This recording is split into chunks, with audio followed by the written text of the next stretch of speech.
राधे राधे। राधे राधे महाराज जी। गुरुदेव, कई वर्षों से नित्य भगवत गीता जी का पाठ करता हूँ। उसमें भगवान ने इंद्रियों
और मन से बलवान बुद्धि, और बुद्धि को भी जो शासन में कर सके वो आत्मा। वही आत्मज्ञान जब प्राप्त हो जाता है तो वो ज्ञानी पुरुष परमात्मा सुख का अनुभव करके निष्काम हो जाता है। विनिवृत्त कामा, सारी कामनाएं शांत हो जाती है।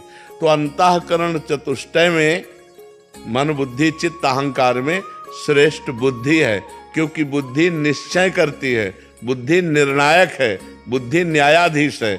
वो जैसा निर्णय कर देगी नीचे के सब वैसे कर बैठेंगे। तो लोग बुद्धि को ही कहते हैं क्योंकि न्यायाधीश बुद्धि है।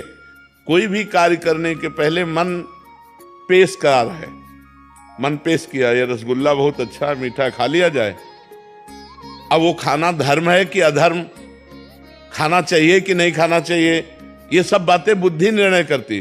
पता नहीं इसमें विष तो नहीं मिला है, ये गंदे आदमी के द्वारा रचा तो नहीं है, इसके खाने से हमारा अहित तो नहीं हो जाएगा। ये सारा निर्णय बुद्धि करती है। अगर बुद्धि बिना विचारे जो करे सो पाछे पछताए, काम बिगाड़े आपनो जग में हो हंसाए।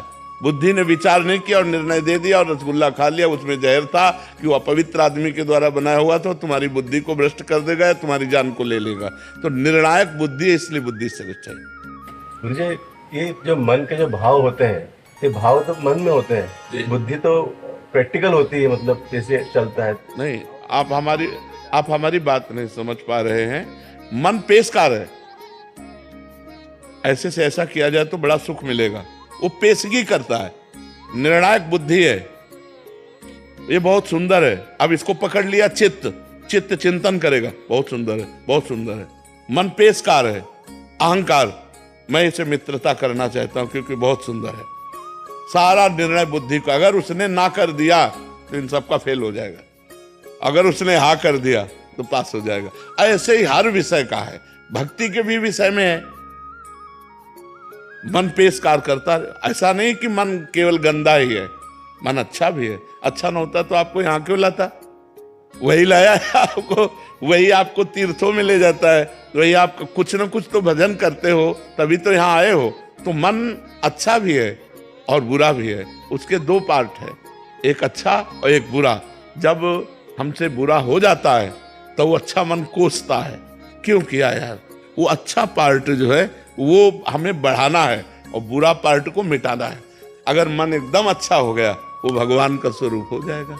इंद्रियाणाम मनश्शास्मी, गीता में भगवान ने कहा इंद्रियों में मन। आयुष कुमार जी हरियाणा से। राधे राधे। राधे राधे महाराज जी।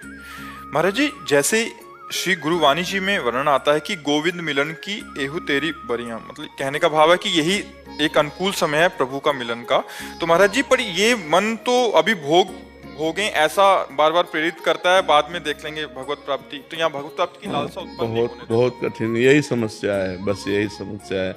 आपकी ही नहीं, सबकी चराचर जगत में यही समस्या है कि हमारा मन चूंकि भगवान दिखाई नहीं दे रहे, भगवान का सुख आगे मिलेगा ऐसा समझ में आता है, और भोग अभी मिल रहा है ऐसा सिखा करके हम सबको भ्रष्ट कर देता है मन।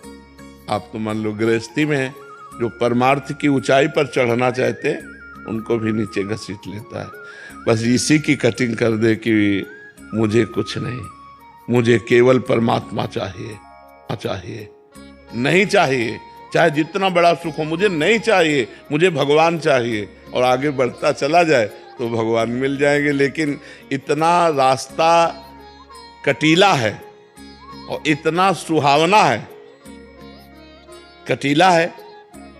भगवान के मार्ग में जैसे आप कदम रखो तो सहयोग देने वाला कोई नहीं मिलेगा, गिराने वाले ज्यादा मिल जाएंगे। अच्छे मार्ग में कदम रखो तो बहुते कोई बिरला साथी मिलेगा, नहीं साथी नहीं मिलेगा। जो सच्चे मित्र होते हैं वो कम होते हैं, जो छली कपटी पाखंडी तो बहुत होते हैं। तो हमारा मन हमारा दुश्मन है इस समय, क्योंकि वो इंद्रियों के संयोग में सुख देख रहा है, परमात्मा में नहीं। अगर परमात्मा में सुख की भावना दृढ़ है तो हम इंद्रियों में सुख की भावना को रोक सकते हैं, क्योंकि वो नाशवान सुख है। पर ये सब ज्ञान की बातें दिमाग में भरी रहती हैं और मन हमारा हमको गिरा ही देता है। तो ये बड़ा सुहावना मार्ग है, इतनी सुनहरी सुनहरी वाटिकाएं हैं कि लगता है थोड़ी देर आराम कर ले फिर भगवान के यहाँ तो चलना ही है। बस जीव इसी में भूल जाता है। कंचन, कामिनी, कीर्ति, ये बड़ी सुनहरी सुनहरी वाटिकाएं हैं, और चलने में जो हमारे रोड़ा बनते, काम, क्रोध, लोभ, मोह, मद, मत्सर, तो एक कटीला भी मार्ग है और सुहावना भी मार्ग है। जो कटीला में उबे नहीं, सुहावना में फंसे नहीं, वो आगे भगवान को प्राप्त कर लेगा। बड़ा कठिन इसीलिए कहा जाता है कि चलते चलते ये सब सुंदर वाटिकाएं आती हैं, सुंदर शरीरों का भोग, मन खुश हो गया, या बड़ा नाम हो रहा है, बड़ी कीर्ति और मन खुश हो गया, अब रुक गया, भगवान तक नहीं पहुंच पाया। इन सबको जो पार कर जाए तो फिर रिद्धियां सिद्धियां, उनको जो पार कर जाए वो भगवान को प्राप्त कर लेता है। तो हमें लगता है हमको थोड़ा हिम्मत करनी पड़ेगी। जब हमारा मन भोगों की तरफ ललचाए तो हमको थोड़ा कठोर बनना पड़ेगा। यार ये नहीं, ये तो बहुत जन्म भोगे हैं, अब मुझे भगवान चाहिए। पर ये कोई बिरला ही कर पाएगा, फिर भी कह रहे बिरला ही कर पाएगा, नहीं तो फिर गिर जाएगा। इतना आकर्षण जोर का है माया का कि कोई अच्छा भगवान अगर एक बार दिखाई दे जाए तब तो कुछ हिम्मत बने, और वो दिखाई तो देते नहीं प्रगट में, यद्यपि वो सर्वत्र हैं पर दिखाई नहीं देते। और एक बार हमसे कह दें चिंता न करो मैं तुम्हारे साथ हूं प्रगट में, तो कुछ मतलब कुछ पकड़ तो है नहीं। नाम जप कर रहे हैं, कथा वार्ता सुन रहे हैं, पर है ऐसा मान लिया है, कहाँ है कैसे है ये अभी समझ में नहीं आ रहा है, और ये तो दिखाई दे रहा है ना, तो बस इसमें मन फंस जाता है। अगर भगवान कृपा करे थोड़ा सा झांकी दिखा दे तो जीव का मन कभी कहीं जा ही नहीं सकता। ये पक्की बात कहते, इतने सुंदर इतने लुभावने भगवान हैं कि एक बार अगर झांकी मिल जाए तो मन कभी जाएगा नहीं, मन पंग हो जाएगा, अचल हो जाएगा, स्थिर हो जाएगा। इसीलिए नाम जप करते कि कभी करुणा निधान कृपा कर दे और एक झांकी मिल जाए तो हमारा निहाल। बड़े बड़े ऋषि मुनि मन ध्यान धरत नहीं पावत, बड़े बड़े मुनिजन ध्यान धरते हैं पर भगवान उनके ध्यान में नहीं आते। वो कृपा कर दें तो बात बन जाए। तो जब हमारा मन भोगों की तरफ लालायित हो तो हमको विचार करना चाहिए कि भोग तो बहुत जन्म भोग लिए, अब इस जन्म में भगवान से मिलना है और हम भोगों का त्याग करें तो हमें भगवान की प्राप्ति हो जाए।